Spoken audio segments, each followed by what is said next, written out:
తెలుగు రాజకీయ నేతల బయోపిక్లు మంచి ఆదరణ పొందాయి. వైఎస్ రాజశేఖర రెడ్డి బయోపిక్ యాత్ర సినిమా ద్వారా తెరకెక్కించారు. విశేష ప్రేక్షకాదరణ పొందింది ఆ చిత్రం. ఎన్టీఆర్ కథానాయకుడు, నాయకుడు పేరిట బయోపిక్ వచ్చింది. ఆయన కుమారుడు నందమూరి బాలకృష్ణ ఎన్టీఆర్ పాత్రలో మెప్పించారు. అయితే ఇప్పుడు ఏపీ సీఎం చంద్రబాబు బయోపిక్ రానుంది. చంద్రబాబు జీవితంలోని ముఖ్యమైన సంఘటనల ఆధారంగా ఓ సినిమా తెరకెక్కనుంది. ఈ మేరకు దర్శకుడు భానుశంకర్ ప్రకటన చేశారు. రాజధాని ఫైల్స్ చిత్రంతో అమరావతి రైతుల త్యాగాన్ని, రాజధాని అవసరాన్ని కళ్లకు కట్టినట్టు చూపించారు దర్శకుడు భానుప్రకాష్. ఆ చిత్రంతో బాగానే మెప్పించారు. ఇప్పుడు చంద్రబాబు బయోపిక్ తీయాలని నిర్ణయం తీసుకున్నారు. సాధారణంగా చంద్రబాబు రాజకీయ జీవితం అంటే చాలా రకాల పాత్రలుంటాయి. దీంతో చంద్రబాబు పాత్ర ఎవరు పోషిస్తారు, మిగతా పాత్రధారులు ఎవరు అనే దానిపై ఆసక్తికర చర్చ నడుస్తోంది.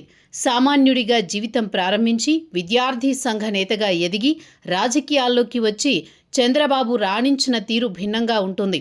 ఆయన ప్రతి అడుగు సవాళ్లతో కూడుకున్నదే. అయితే చంద్రబాబును సినిమాలో ఎలా చూపిస్తారు అనేదే ఇప్పుడు ఆసక్తి. చంద్రబాబు జీవితంలో జరిగిన ప్రతి ఘట్టంలో ఒక ఉద్వేగం, ఒక సంఘర్షణ దాగి ఉంది. దానిని బయోపిక్లో చూపిస్తాను అంటున్నారు దర్శకుడు భానుప్రకాష్.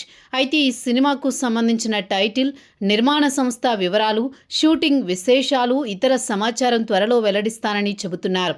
చంద్రబాబు పాత్రలో ఎవరు అనేది ఇప్పుడు ప్రశ్న. ఎన్టీఆర్ బయోపిక్లో చంద్రబాబు పాత్రధారిగా దగ్గుబాటి రానా నటించారు. అయితే రామ్ గోపాల్ వర్మ దర్శకత్వం వహించిన సినిమాల్లో చంద్రబాబు పాత్రధారి బాగా ఆకట్టుకున్నారు. ఆయనైతే అచ్చుగుద్దినట్లు సరిపోతారనేది ఓ అంచనా. మరోవైపు ఇతర నేతలు, ముఖ్యులు పాత్రల కోసం ఎవరిని ఎంపిక చేస్తారు అనేది ప్రశ్న. చిన్న స్థాయి నుంచి ప్రారంభమైన చంద్రబాబు ప్రయాణం క్రమంగా రాజకీయాల్లో ఎదుగుతూ రాష్ట్ర నాయకుడిగా మారిన తీరు ఈ సినిమా ఇతివృత్తం.